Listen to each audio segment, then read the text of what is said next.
mode, on va s'en servir de quelques informations, notamment les variables example Wi-Fi SSID, puis les mots de passe associés à cette SSID, c'est-à-dire les points d'accès Wi-Fi qui est fourni par les routeurs.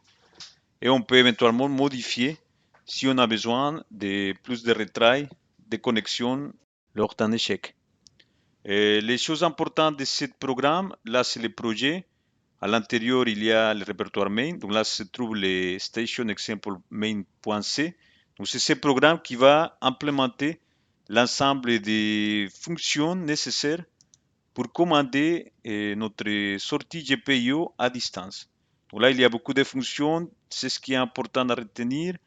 C'est notamment la partie qui implémente les endpoints qui sont liés ou qui communiquent avec les serveurs HTTP remote, notamment pour activer ou désactiver la sortie de notre GPIO. C'est-à-dire qu'à chaque fois qu'on envoie une requête HTTP, il y aura une fonction qui va être gérée par cet handler qui sera appelée. Si on envoie une requête GET dans cette URL, il y aura par la suite la fonction letStatusHandler qui sera exécutée. Et cette fonction, qu'est-ce qu'elle fait? Il récupère l'état interne de notre LED et puis il va créer un objet JSON qui sera par la suite retransmis en réponse à notre serveur HTTP remote pour qu'il puisse éventuellement l'afficher et le présenter. Et si on veut activer, c'est pareil, on réalise une action. Cette action, c'est d'activer la LED ou bien de désactiver la LED. Et par la suite, on a le démarrage du serveur HTTP en interne et puis les mains qui initialisent l'ensemble des interfaces, que ce soit Wi-Fi, que ce soit les LED ou bien les serveurs HTTP embarqués. Une chose importante à dire, c'est que, étant donné qu'on utilise un serveur léger, il y a parfois des librairies à ajouter.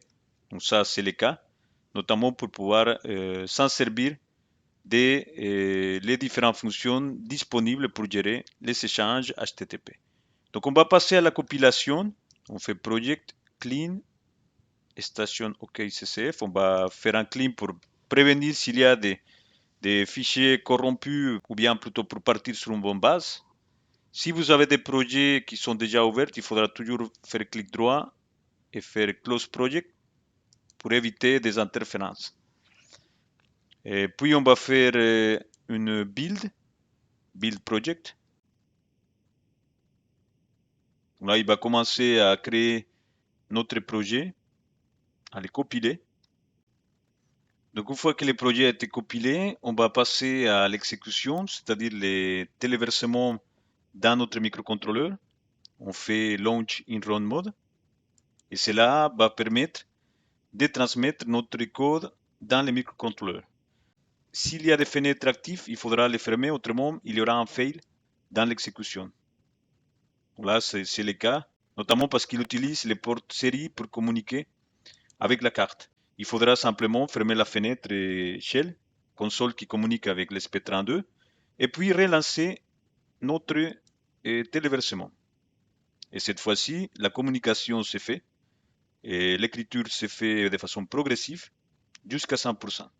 Donc là, on a connecté notre système et on va maintenant vérifier que tout se passe correctement au niveau des communications Wi-Fi. Donc là, il me dit que tout a été réalisé jusqu'à 100%. Donc c'est bon. Et pour ça, on va ouvrir notre applicatif IDF, notamment pour afficher les logs et se connecter en série à notre carte pour pouvoir voir les logs. On va copier le schéma de notre projet. Puis on va lancer notre terminal shell. Donc là, c'est l'application IDF PowerShell dans le cas de Windows. Dans d'autres cas, ça sera avec la console. Il faudra lancer directement l'exécutable. Là, on fait ouvrir. Puis, on va dans l'emplacement où se trouve notre projet. Et à partir de là, on peut réaliser la commande pour communiquer en série avec la carte. connexion commence à se faire. Et puis, il nous indique qu'il y a une connexion dans l'adresse 192.168.1.100. Donc, on va tester ça avec la commande curl. Donc, pour tester, on utilise la commande curl qui permet d'envoyer une requête get dans les endpoints.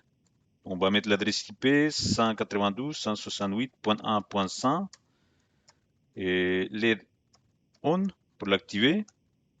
Et puis, si on veut désactiver, à ce moment-là, on change. Et puis, notre serveur qui se trouve embarqué dans les microcontrôleurs, il va nous répondre comme quoi l'instruction a été prise en compte et donc l'état a changé. On va tester les endpoints de status. Et là, il nous dit que c'est actif. Si c'est en off, normalement, ça devrait être inactif. Là, c'est LED status 0. Donc voilà ce qui concerne la configuration côté SP32 au niveau de l'interface GPIO. N'hésitez pas à télécharger et à tester cette code avec les liens GitHub. Je vous remercie de votre attention et je vous dis à la prochaine vidéo.